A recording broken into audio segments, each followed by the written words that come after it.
That is phenomenal. Tucked away deep in the magical lands of Sheepshead Bay, Brooklyn, lives a New York legend, Brennan and Carr. This place has been there since 1938, making it a bona fide culinary landmark in New York City. When you arrive, you're greeted by a jolly bald man wearing a white coat who mumbles your order into a microphone as old as the building. Take 2 cheese beef, double dip. Which then kicks off a process of thinly slicing their legendary roast beef, topping it with American cheese, putting it inside a bun before aggressively dunking it into a vat of beef drippings. And while it's its own thing, you could argue this is Brooklyn's take on a French dip sandwich, but they have 3 unique ways that you can order it, but more on that later. This is Brennan and Carr's iconic roast beef sandwich. For this recipe, we need to prep our meat a day or 2 in advance. And I've got a top round here, about 3.5 pounds. You really want a top round or a bottom round. It's just the right shape for roast beef. I'm just gonna pat it dry out of its packaging. Keep everything nice and dry. And that's what you're looking for, a nice round piece of meat. First step is to truss it. So I've got some string here, and this is how I do it. To measure it, I pinch some string up here, and I'm just gonna loosely wrap it around my arm. I'm looking for like about 8 strings. Then all you gotta do, cut it. And you got all your string. That's way too much. Then we're just gonna go ahead, take it underneath, go into the center, pull it tight, and then 1 more knot. Could have given myself a little bit more slack. Here, I've got some roasted garlic oil. You could use regular oil, but we're basically just using this as a binder. I'm gonna just coat the whole thing lightly. Then we're gonna generously season with salt. Get that bottom down first, and then a lot fresh cracked black pepper. And I wanna get that flat side with like a pepper grinder. I grind the board. Then you can just take it, mop it up. Then we hit the top.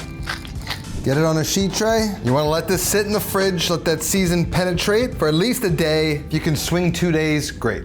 Now after a day in the fridge, your roast beef should look nice and dried out. That seasoning should sort of have been adhered to the meat, and it's ready to roast. Got a little thermometer here. This is what we're gonna use to track this. Now, most thermometers, you stick it right in the middle. This one though has different probes, and it will find the core temp. So instead of running it through, I'm just gonna run it down. We took this straight out of the fridge. It's about 48 degrees. Now I like a nice medium, maybe touching medium rare. I find closer to medium, you get a more tender beef. So the target temp's gonna be 130. And I have my oven preheated, 250 degrees. Before we pop it in the oven, I just wanna hit it with a little bit more of that garlic oil to moisten it back up. So this is gonna go now into the oven.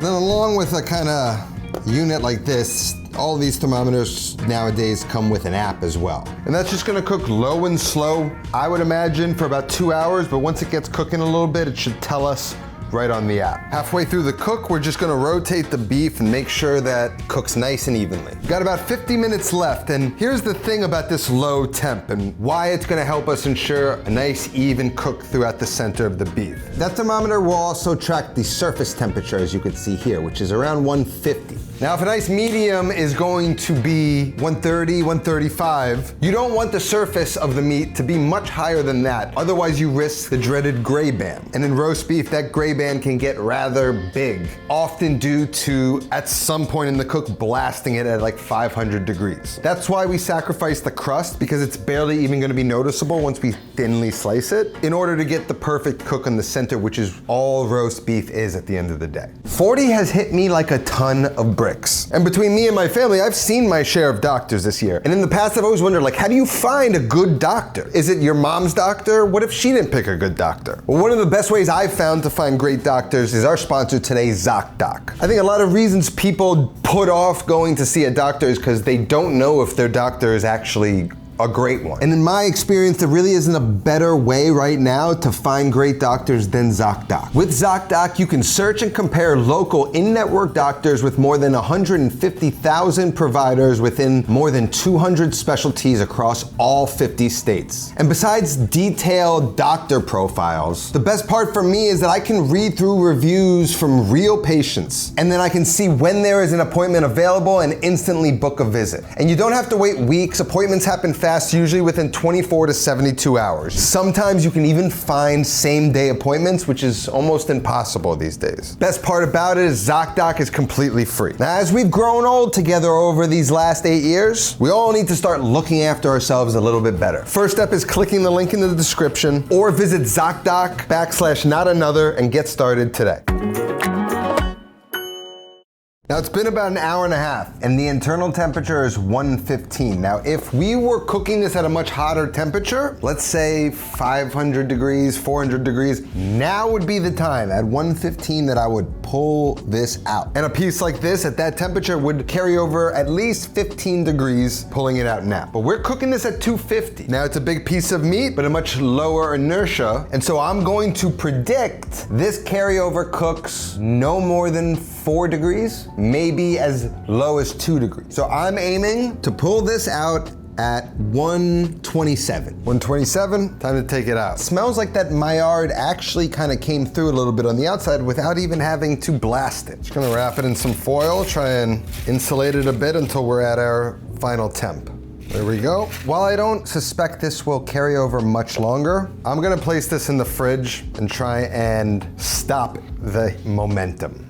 But now we can start working on the beef jus. This is a vital part. They've got a vat of it. Every sandwich is dipped through it, depending on how you order it. And so now we didn't get a lot of browning, a lot of fond on the pan, and so we're not gonna get like crazy beef jus out of it, so we're going to use a good beef stock or beef broth to get started. And we're gonna fortify that with various flavors. So we're gonna start with garlic and shallots. I'm just gonna smash the cloves.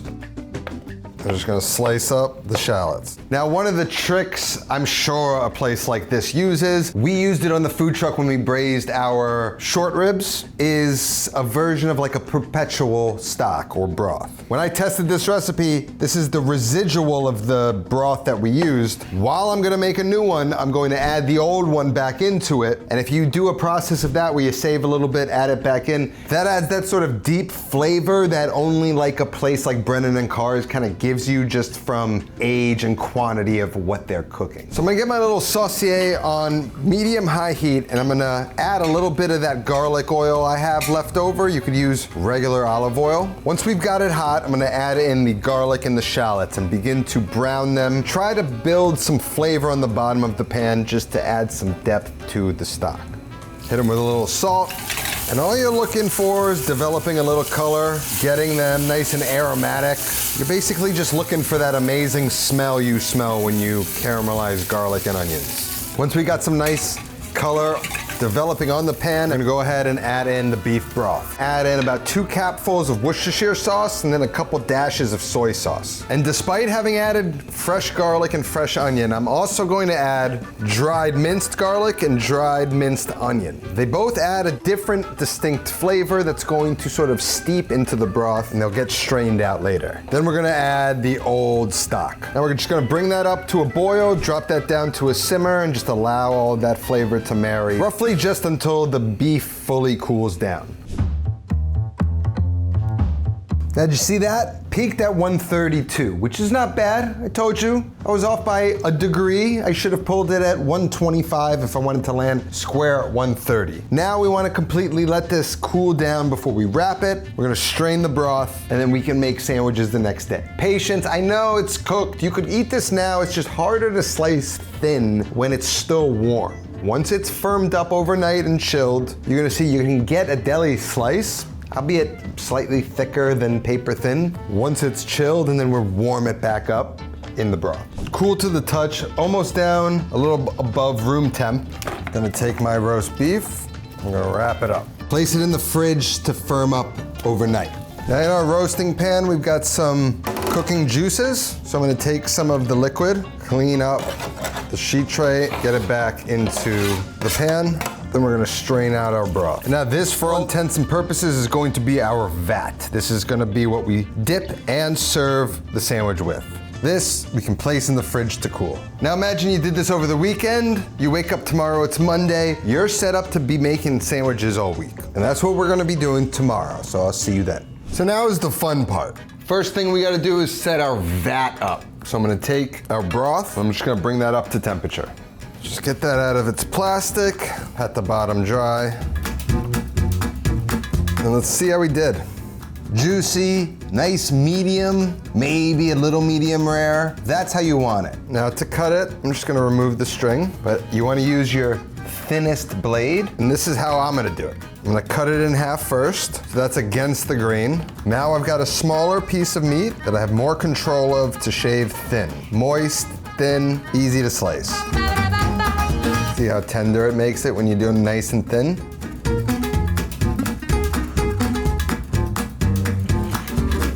On top of that, we're gonna add our cheese, our American cheese. I don't know the rolls that they use, but I've got this roll. It's actually a Portuguese roll. Now there's 3 ways you could order. The first one's the dingle dangle, and that is just taking the meat or the meat and the cheese and dipping it into the hot broth, then placing it on the bun. Next one's called the double dip. So the double dip takes the bottom bun, then we're gonna place it right down. Then we're gonna take the meat, and then we're gonna dip it. Dip the top bun, close it up, and that's your double dip. And then finally the knife and fork job, which is essentially them drowning the sandwich in broth.